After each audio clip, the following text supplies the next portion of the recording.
Salam jumpa sahabat filsuf fakir dimanapun Anda berada. Semilir angin membisikkan kidung dan ungkapan kisah tentang lorong waktu yang terus berputar tak berkesudah. Pantang berhenti walaupun itu perih dan akan berlalu menjemput mimpi yang indah. Sandiwara kehidupan bagaikan embun menanti mentari pagi. Ketika mentari semakin meninggi, tetesan embun akan berlalu.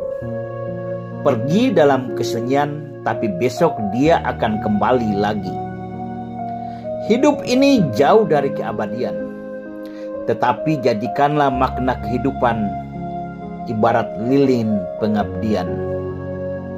Sebelum kami lanjutkan ulasan ini, jangan lupa subscribe, like, dan komen konten Lintas Family TV, biar filsuf fakir akan tetap mengulas makna kehidupan sesuai dengan ajaran filsafat. Filsafat adalah sumber dari semua ilmu pengetahuan. Dan bagaimana ilmu filsafat meletakkan makna kehidupan? Pencarian untuk menemukan makna kehidupan telah menjadi pertanyaan pribadi dalam kehidupan kita. Kadang kita dapat menyaksikan dan mendengar orang-orang di sekitar kita mengungkapkan, hidup ini begini amat. Kesusahan tak henti-hentinya datang menyiksa kita. Apapun yang diusahakan selalu mengalami kegagalan. Anak satu pun tidak ada yang berhasil. Bahkan anak-anak terkesan melawan orang tua. Atau ketika orang tuanya berhasil dengan hidupnya, anak-anak menjadi pecandu narkotika. Lalu, siapa yang akan disalahkan atas semua ini? Ketika kita membandingkan kehidupan kita dengan tetangga yang begitu menikmati hidupnya, rumah yang mewah, mobil berkelas, semua serba ada dan terlihat sangat bahagia. Mungkinkah begitu adanya?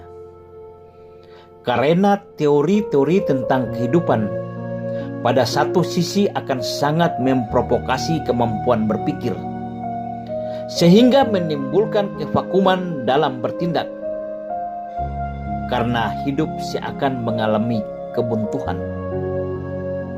Jalan terbaik ketika kita meletakkan pencarian tentang kehidupan dan arti kehidupan melalui lorong ajaran agama atau kepercayaan masing-masing kepada Tuhan yang kita yakini. Ilmu filsafat memberikan jawaban tentang kehidupan melalui berpikir logis konstruktif dan akan sangat mudah dapat dicerna oleh akal manusia. Dan berikut pengetahuan tentang kehidupan sesuai dengan ajaran filsafat. Yang pertama, Cyrenaics. Cyrenaics adalah salah satu ilmu filsafat cabang dari ajaran Socrates. Kelompok ini didirikan sejak tahun 400 sebelum Masehi oleh salah satu siswa Socrates yang berasal dari Afrika Utara bernama Aristippus.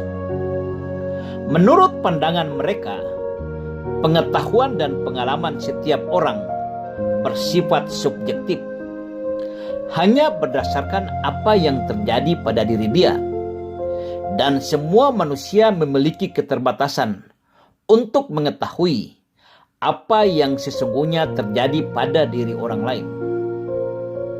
Mereka sangat yakin bahwa kebenaran hal yang bersifat sangat-sangat pribadi, karena menurut kita benar, belum tentu orang lain akan berpikir dan mengakui kebenaran yang kita yakinkan. Mereka juga sangat yakin bahwa kita tidak dapat mengetahui apa yang pasti tentang hal-hal orang lain di sekitar kita.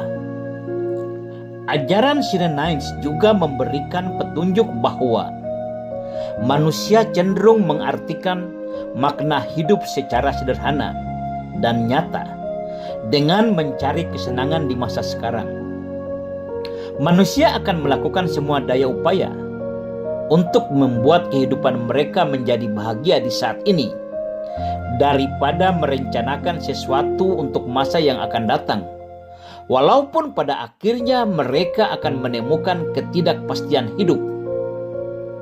Menurut Aristippus, tidak ada yang salah dengan melakukan hal-hal yang dianggap tabu. Karena makna hidup yang sebenarnya dapat ditemukan dengan pengabaian batasan-batasan sosial dan melakukan apa yang menurut kita akan menyenangkan diri kita saat ini.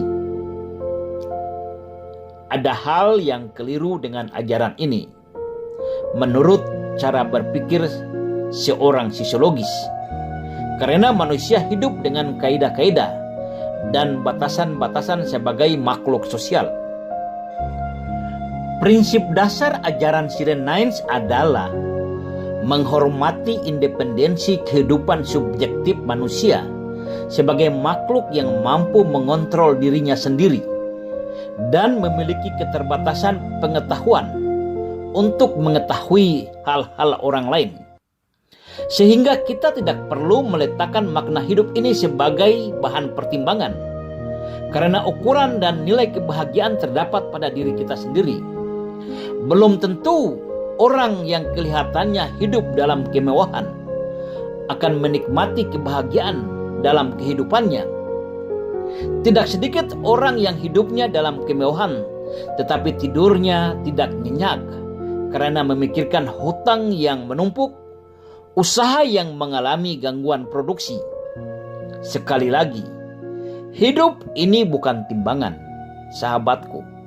Marilah kita belajar menikmati kebahagiaan dengan tafsiran dan ukuran diri kita sendiri.